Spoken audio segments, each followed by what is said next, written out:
Good morning, good afternoon, and good evening. I'm Mary Pettit, Senior Advisor for the Global Coffee Platform, and it's my privilege to welcome you to the 2022 Snapshot Review on Sustainable Coffee Purchases. We have wonderful speakers joining us today. We're going to have a very interesting seminar and share a lot of thoughts and information on the importance of sustainable sourcing. We always open our meetings with a review of the antitrust agreement, and please allow me to remind you of that. We will not be talking about pricing or anything that could be construed as inappropriately competitive. So let's take a look at our agenda. We're going to be setting the scene and talking about GCP's 2030 goals and the importance of sustainable sourcing to accomplish them. We're going to hear from some wonderful speakers who have contributed to the GCP sustainable sourcing approach this year, sharing insights on specific themes.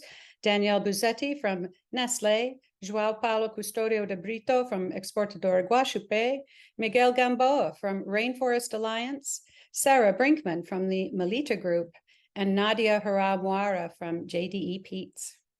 Then we'll move to my colleague Helka Buitrago from the GCP, who is going to tell us about the reporting foundations underpinning this important snapshot of sustainable coffee purchases. And then finally, we'll hear from my colleague Caroline Glovka, who will lead us through the GCP Snapshot 2022 results. We're really looking forward to it. Thank you, everyone, for being with us today. Let's take a little look at our shared 2030 GCP goal and strategy.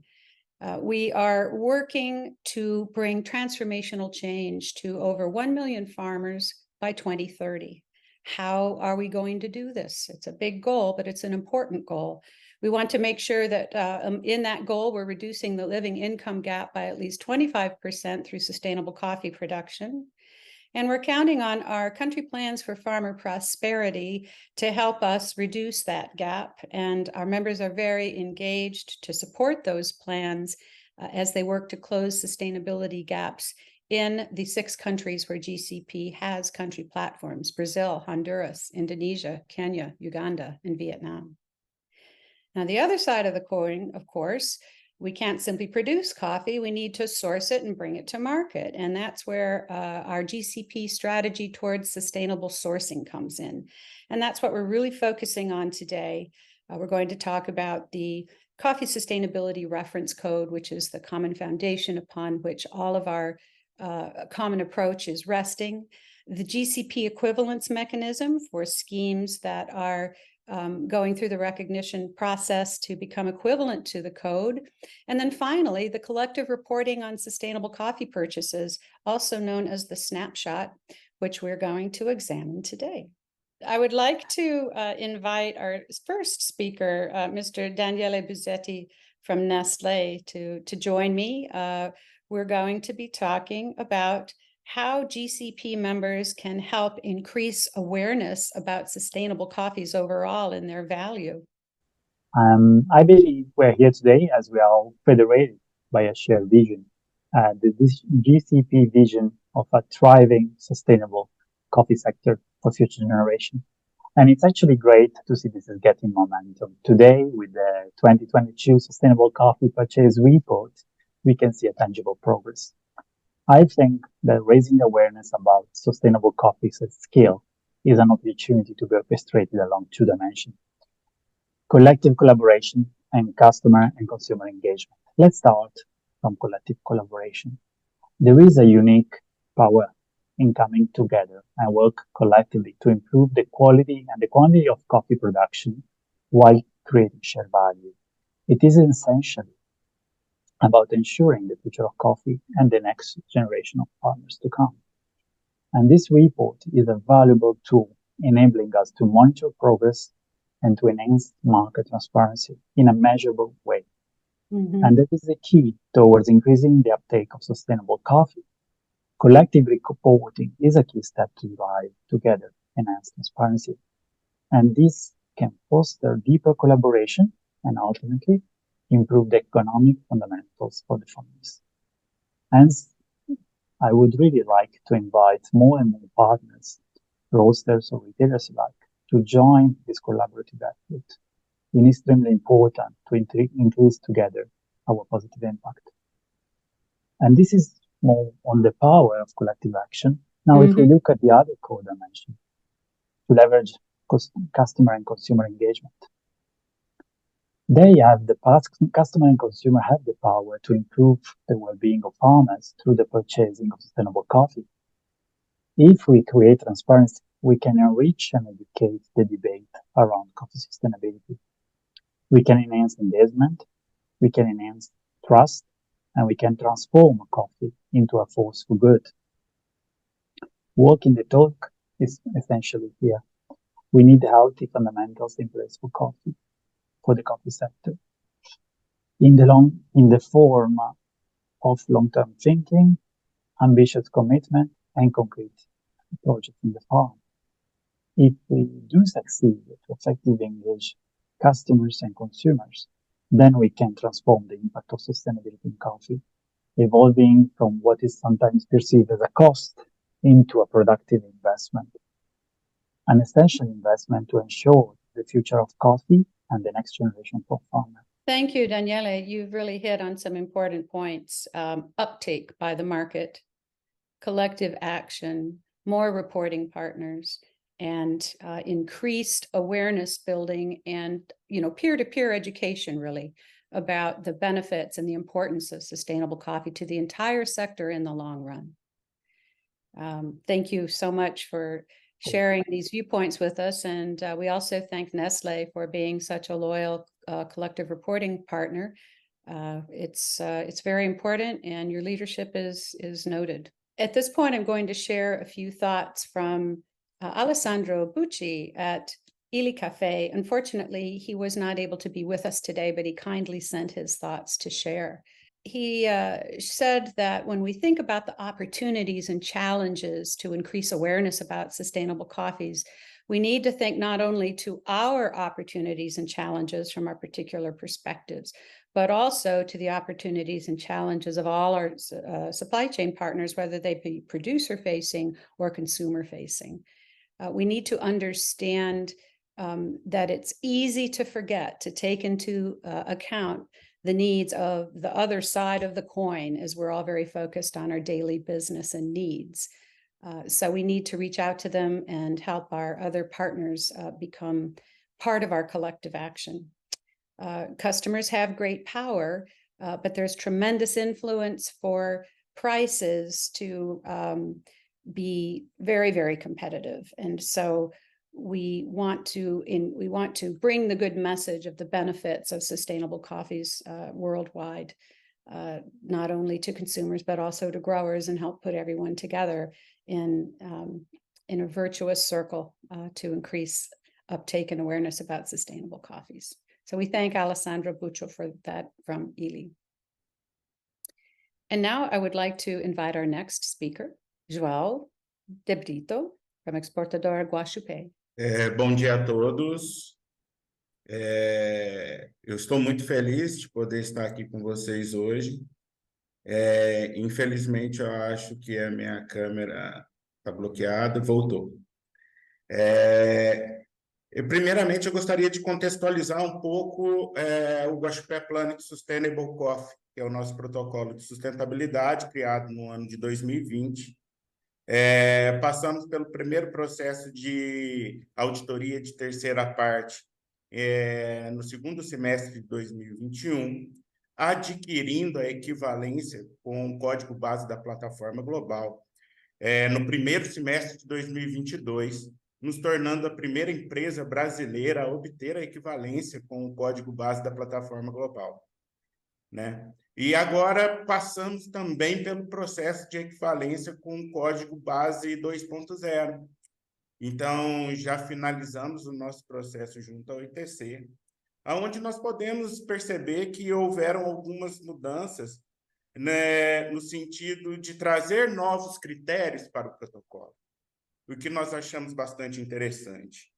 Então, nós acrescentamos critérios voltados para a mudança climática, acrescentamos critérios voltados para o fortalecimento do pilar social da norma, né, nos trazendo pontos importantes, né, sobre contratação, sobre servidão por dívidas, retenção de documento. Então, tudo isso hoje fica mais claro dentro do protocolo de sustentabilidade, que possui uma equivalência com o código base da plataforma global.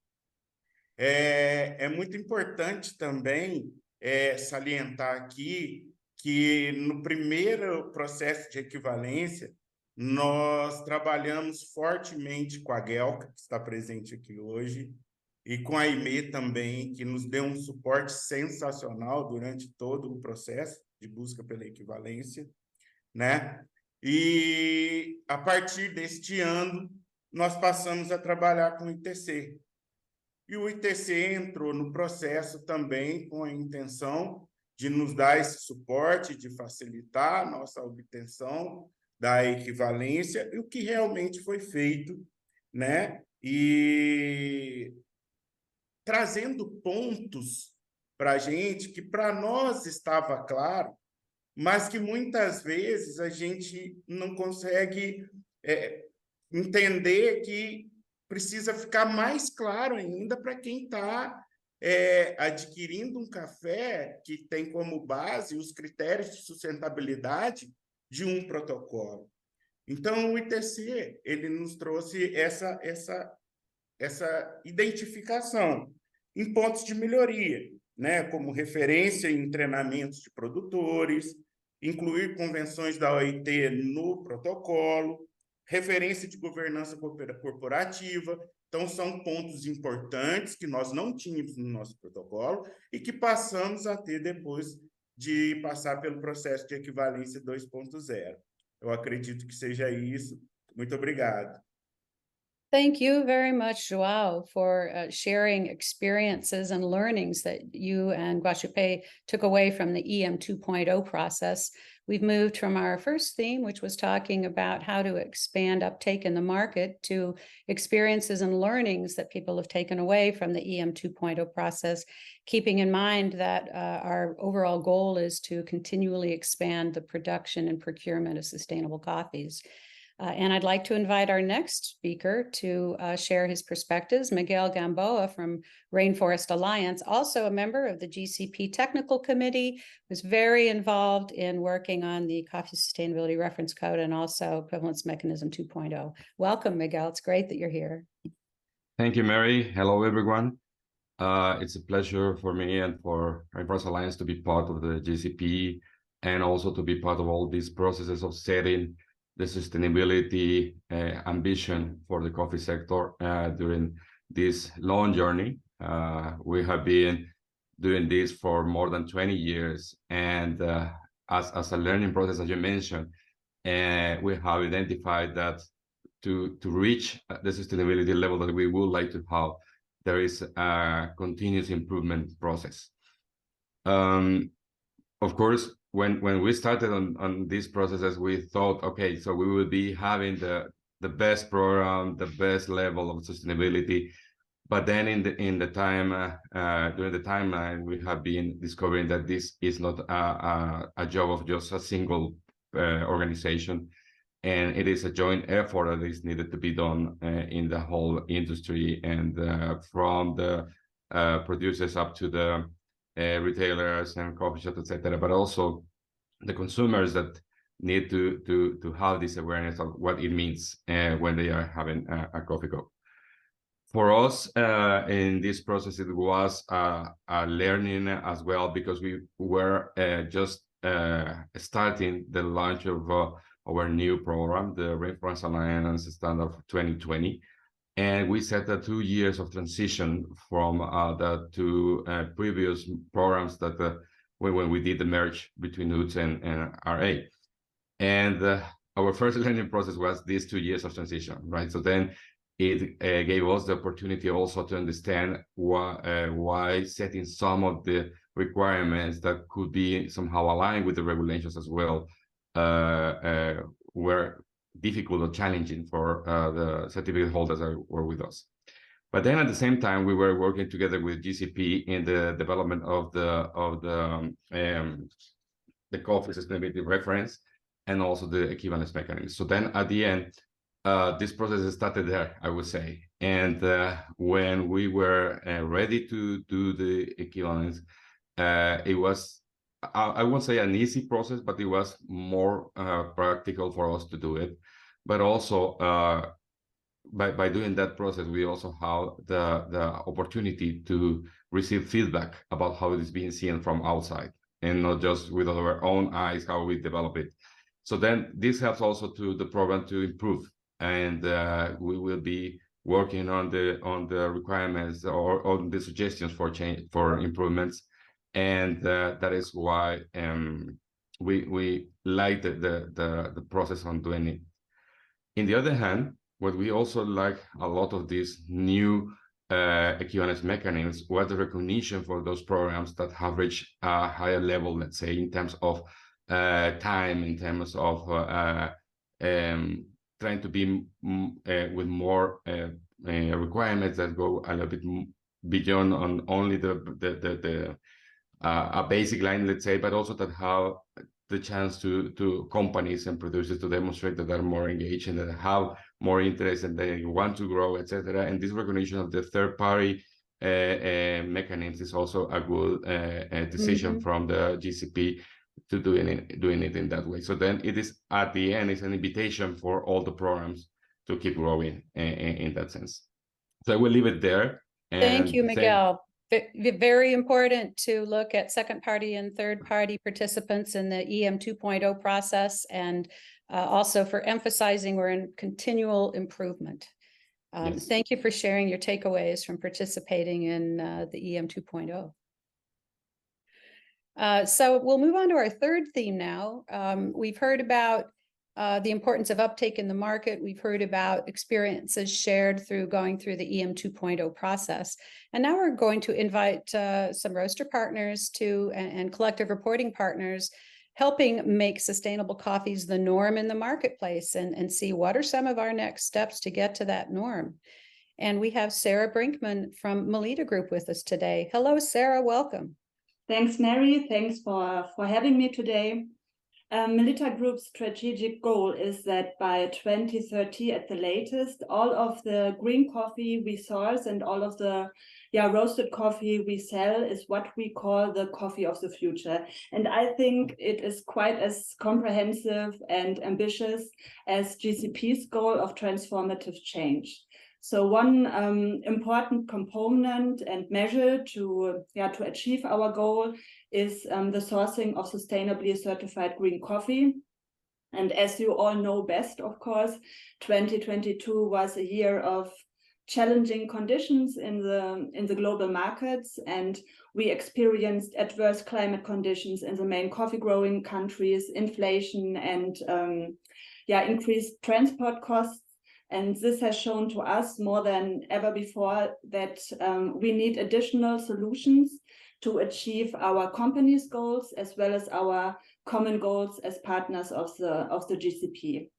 And the focus of our efforts is always on the local communities in coffee origin regions, to reinforce infrastructure, empowering the whole coffee region, and to foster sustainable standards are, let's say, at the heart of everything we do. And we believe that only a shared responsibility and a reliable co-creation among GCP members can make a significant and positive impact towards economically viable coffee farmers and communities. And therefore, we work, for instance, with partners and our Brazilian colleagues on different solutions to build up new sustainable and regenerative production structures for the domestic Brazilian market. And at the same time, Melita Europe and our partner for Sea Services strengthened existing sustainable coffee growing regions in, let's say, a beacon project in Colombia to improve working and living conditions for smallholder coffee farmers with focus especially on training and motivating young adults to remain in the sustainable coffee business. And the aim was just, in a nutshell, to build bridges between smallholder coffee farmers and the European market by certifying the project farms and sourcing the project beans. And we aim to scale and cascade the project into other coffee regions. So the development of sustainable regenerative coffee regions will continue to receive our full attention in the coming years. And we look forward to establish new systemic approaches and sustainable business models for the coffee value chain together with the GCP and its partners. So thank you, Mary. Oh, no, thank you, Sarah. Really helpful to emphasize the critical value of our pre-competitive collaboration and our ongoing discussion about how we can improve and make sustainable sourcing more efficient and beneficial for growers and to have consumers involved as well. Thank you very much, Sarah, and thank you for your dedication to participating in the GCP collective reporting. And now I'd like to invite Nadia Haramwara from JDE to share her thoughts on how we can work together to make sustainable coffees the norm in the marketplace. Welcome, Nadia. Hi, Mary. Thank you for having me. Hello, everyone.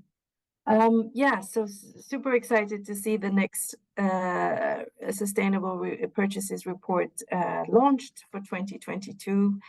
My personal feedback, thoughts on this is we've been part of this journey since the first report as JDE Peats in 2018. Really happy to see that from, I believe at the beginning we had, 4 companies, was it 4 or 5? I'm not so sure, that started in 2018. We now have 8 companies reporting. That's great. But I'm challenging everybody in the call today. 8 is not enough. If we really want to talk about transformative change and we want to see a sector that has prosperous farmers and thriving nature for the future so that we can continue to enjoy this amazing beverage, I think we all need to pull up our sleeves and join in both this sustainable purchases reporting and the transparency that offers. But then it doesn't stop there. I think the next thing, and my co-speakers have said the same thing, is really about the collective action. The reporting is just one point in time where we all say, okay, so this is what we did. This is how we sourced our coffees. And thanks to the Coffee Sustainability Reference Code, which gives us all a baseline upon which we can refer to for what sustainable coffee production looks like, and with the equivalence mechanism that has seen a growth of 5 schemes to 13 schemes in 2022, that's just one part of it. So yes, we can now report collectively, we have common metrics, we have common KPIs, and we can actually be transparent about this. But that doesn't stop the challenges that we have on the sourcing part. And with the farmers, there's so many topics coming up. The one topic everybody has heard of in this call, I'm sure in the last couple of months, is EUDR. How are we going to address that? You know, it's got root causes behind it. As the GCP, we have country plans that are looking very ambitious towards addressing some of these issues. We already have really good collective action initiatives, of which, again, I'm really proud to say as JDE Peats, we're in every single one of them. Why? Not because it's fun, not because it's easy, but because it's essential. It's the only thing to do. We have to act collectively and work on these issues as a sector if we want to see the sector transform. So yeah, very excited to be part of this. And I hope in the next call, when we have this next year, Mary, we have way too many speakers and we see new faces, because I think you're tired of seeing mine by now. So let's hope we see other new faces that talk about their journey. I'm always delighted to see you, Nadia, and I agree. We would love to have so many more partners, because that is the collective collaboration we aspire to create change at scale. Thank you, Nadia, and also thank you for your valuable service on the board of directors of the Global Coffee Platform and all your contributions. So just a quick recap. We've looked at raising awareness about sustainable coffees at scale, helping customers understand their power to improve the well-being of farmers through purchasing sustainable coffees, and how GCP members are working at scale, both consumer-facing and producer-facing, supported by the Coffee Sustainability Reference Code, the equivalence mechanism, and collective reporting to increase that uptake. We've heard from partners who have participated in the EM 2.0 process, and they've shared their experience and learnings, and really valuable to hear from them, because this is how we learn, through sharing our experiences. And then finally, we talked about GCP collective reporting and how partners are collaborating to make sustainable coffees the norm in the marketplace, and how there are next steps and we need increased collaboration to accomplish that. That is the challenge that we must rise to in the sector, and it's a wonderful challenge. So let's keep going. I'd like to introduce my colleague Helke Buitrago from GCP for our next program segment, Reporting Foundations. She's going to talk to us about how the GCP tools are connected to support the sector. Helke, welcome, and thank you for being with us today. Thank you, Mary, and it's a privilege to be here. And also, I think that the conversation so far already has built some of the elements that I wanted to share with you today, and it's basically what are the foundations of this report. And as you mentioned, Mary, this is part of our global strategy that builds on different tools and building blocks. So the first one is the Coffee Sustainability Reference Code. It has been mentioned already a couple of times. It's basically this shared understanding about baseline practices of sustainability. So, and it's really nice to see the sector owning it. Then we have a set of principles and practices that are organized around the dimensions of sustainability, the economic, the social, and the environmental. And it connects also with the Sustainable Development Goals. We are 7 years away from these goals, and I think it's important that our work then also makes reference to this important tool for action. Then from these practices, which are the practices we want to see at farm level and processing level, then we see, okay, so what about implementation? And this is what the equivalence mechanism does. So it basically defines credible practices for schemes in terms of the data, in terms of standard setter, instead of governance, in terms of assurance, and also claims. So then all the schemes that are considered equivalent, and for the EM 2.0, which is the latest version of the equivalence mechanism, we're working with ITC. ITC is the International Trade Center. It's a body of the United Nations, and they help us to bring an external view on all the different schemes. So they are a key implementation partner in this process, and the schemes that are considered equivalent to the Coffee Sustainability Reference Code then are eligible for the snapshot. I would like to mention here as well that these tools are not static. So EU deforestation has been mentioned. There are more legislation that are coming. There was a comment in the Q&A mentioning about green labels and labeling and greenwashing. And so these tools also need to evolve to be able to ensure that they remain fit for purpose. For our members, we're going to be sharing at the end of the month in our newsletter how the equivalence mechanism supports buyers in their compliance with EU deforestation regulations, so how they can support that process. So keep an eye on that newsletter if you're a GCP member. So then, as I mentioned, the Coffee SR code then builds on the equivalence mechanism to for all the schemes that are considered equivalent, they can be included in the snapshot. If we go to, and we're going to be hearing from Caroline today, so I don't want to extend here, but I would like to mention a couple of things about the schemes. So if we go to the next slide, we will see that we have a set of schemes that have been recognized either against the Coffee SR code, which is the current version of the code, or the previous one. So we are in a bit of a transition. But as Miguel said, we also want to make to bring to the market a difference, that there are differences between the schemes, in particular in terms of assurance. So we have categorized the schemes if they can consider third-party assurance And here we have the list of schemes that fulfill this criteria and second-party schemes. So, and the main difference is basically the oversight in terms of their assurance practices. When you have a full external oversight and integrity program behind, then you can be considered third-party assurance.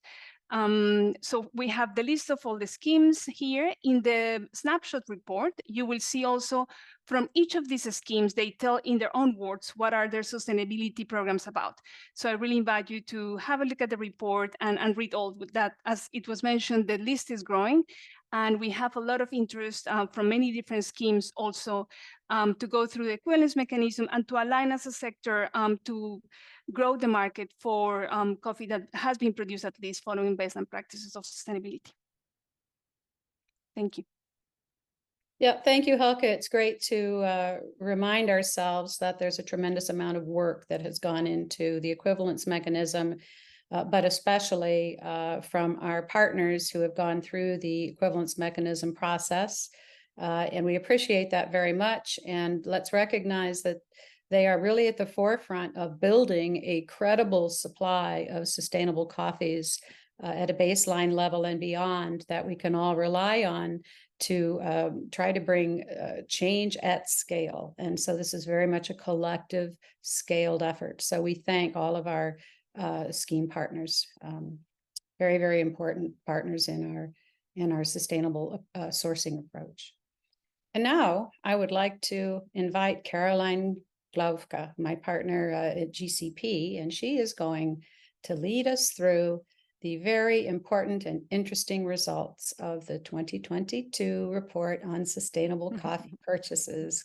Caroline. Thank you, Mary. Thanks a lot. Yeah, so if you haven't had time yet to look at the report, I'm going to show you only a few slides, maybe some key insights. There's more information than we show here today or can show in the report itself. So thanks again to the 8 companies, JDE Peet's, Julius Meinl, Keurig Dr. Pepper, Melitta Group, Nestle, Supra Cafe, Tesco, and Westrock for reporting on 22 sustainable coffee purchases. We see here a chart of the total purchases, which was 2.1 million metric tons, of which roughly 73% were sustainable coffees, according to the second and third party assured schemes. In 2021, we had only 55%, so a huge increase. This represents 23% of the world exports if we look at ICO statistics. We also have, we see in this chart here, the green part is the sustainable part with a light green here, the second party schemes, of which we have 5 new one recognized. And here are the dark blue, dark green are the third party schemes in this pie chart. Let's have a look at the progress over time. Now, I have to say this chart is a bit of a difficult one because there are different data in there and it's a bit hard to compare. But generally, what we can say, since the start of 2018, we have seen an increase of coffee purchases, a little bit of a decrease in 2022. But certainly we see here, let me get the laser pointer out. We can see here the increase of the sustainable parts of the second and third party schemes that have been here accumulated from the reporting. I have to say that over time, more schemes have been recognized. As you can see down here, look into the snapshot for better visual here. And also more roasters have come forward to report, but also the composition of roasters changed. So that makes it a bit difficult to compare, but we like the trend that we're seeing, which we also see here more clearly. So starting off in 2018 with 35%, and now we're at 73% of sustainable coffees purchased from these 8 roasters. So we're always analyzing what they have reported on. We see an increase of third-party schemes by 5%, which adds up to roughly 54,000 metric tons, of which 4C is taking the largest part of 39, almost 40%, which is an increase of 31,000 metric tons compared to the previous year. The bars are all the same height, although the numbers are different. So please bear that in mind. But it makes a relative comparison easier. Second party schemes, the light green here has increased by an enormous 194%. That's almost 300,000 metric tons. We have to bear in mind that more schemes have been eligible for reporting. So overall, a wonderful positive trend we see here. But as we heard already from Nadia, sustainable sourcing is one part of the strategies of roasters and retailers. We have to do much more, and they are doing much more, which you can find in their coffee sustainability summaries in the snapshot, where they show a little bit more besides the sustainable sourcing that they are doing. Yeah, going to the next chart, these 5 roasters have been so bold in coming forward and disclosing a little bit more where they are sourcing from which regions. And we see here in the light green that is Africa. We see in the deep ocean blue, maybe here Asia Pacific, in the sky blue, the light one, it's Brazil and Vietnam taken together because they are already quite advanced in sustainability and the largest sourcing countries. So to have a better visual with the regions, we put them together. And last but not least, here in marine blue color, we see Latin America. So this gives a better insight into the disaggregation of per origin groups of the sourcing of these roasters. You can also see the details as the pie chart I have shown you in the beginning per roaster in the snapshot. I will not show those here. It would take too much time, but you're invited to dive deeper there. Yeah, looking at these regions brings me really to the next point, because GCP fosters origin diversity. And looking here at the top 10 countries from which sustainable coffee purchases have been made, where, as you saw in the previous chart, the largest sourcing origins are Brazil and Vietnam. If we look at a comparison to 2021, they swapped actually places, which is interesting. And also Colombia, Indonesia, Peru, Honduras, they are in a bit of a new ranking here. What I find very interesting and encouraging is that this year, compared to last year, we also see an African, Uganda here, under the top 10, whereas last year Africa was not visible. So I hope that is encouraging. Of course, more African countries have been sourced from, as you can see here, where we see Ethiopia, for example, and Kenya, Rwanda. So of course they have been sourced from more African countries. Yeah, but for a thriving and sustainable coffee sector, it is key to increase the sustainable coffee purchases from a broad range of origins, to contribute really to the social, economic, and environmental development, to help farmers prosper. And with that, we have to advance not only coffee production on the one side, but also we have to look at the demand side to increase that as well. And these are the insights I'd like to give you in terms of facts and figures from the snapshot. Nadia has mentioned very nicely what do we need to do to make sustainable coffee a norm. We need and like to see more reporting companies, so you're invited, especially here the ICO London Declaration signatories, but also national brand roasters, private label roasters, coffee retailers. I hope we've mentioned them all. In the bottom, you see Mary's and mine email address. Contact us, have a conversation, and we'll take it forward with you. Yeah, we would very much like to hear from you. Caroline, we have a question in the chat.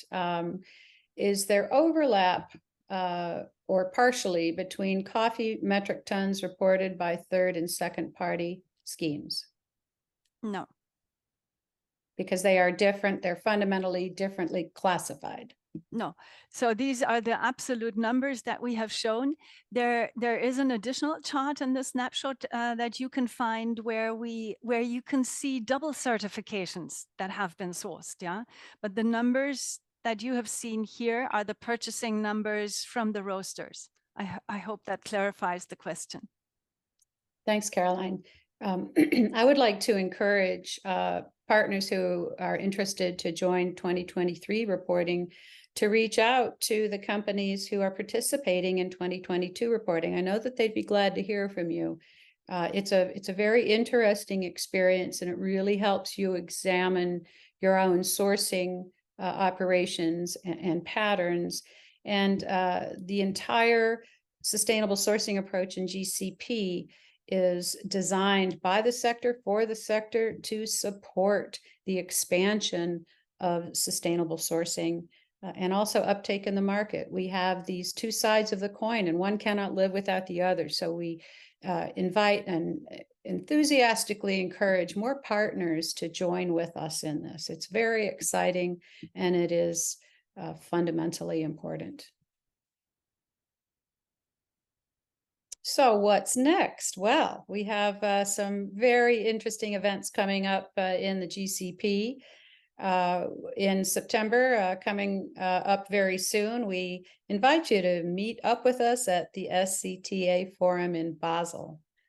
Then during the end of September, 25th to 29th, we'll be at the ICO World Coffee Conference in India. So please look for GCP colleagues there. And then on the 2nd of November, the GCP Member Roundtable on Sustainable Sourcing will meet again. And this is a new body that has been created to help support all of the reporting and sustainable sourcing and indicator measurement, everything that we're doing through the sustainable sourcing approach to create a larger body of credible sustainable coffees and measure our impact through doing so. So this will be meeting November 2nd. And then in early November, we are going to announce a new group of equivalence mechanism recognized schemes. And finally, in December the 6th and the 7th, GCP members will convene online for our virtual GCP member assembly, which will include board elections. So, big invitation, get ready for reporting on 2023 sustainable coffee purchases. This is a fantastic opportunity, and we look forward to working with you, to welcoming you. And we also encourage you to go to the GCP website and look at membership opportunities in the Global Coffee Platform. We are a pre-competitive organization. We are working collectively to create transformational change at scale. And that's the only way we can do it. So we welcome your interest. Caroline and I would be delighted to discuss membership with you and address any other questions you may have as well. We've reached the end of our presentation, and we're very happy to be ending on time. We want to thank our wonderful speakers. We want to thank our reporting members, and we also want to thank all Snapshot contributors throughout the supply chain. Those who produce coffee, those who are engaged in the equivalence mechanism so that their schemes become recognized under the Coffee Sustainability Reference Code. And of course, our roasters and retailers who are participating in collective reporting.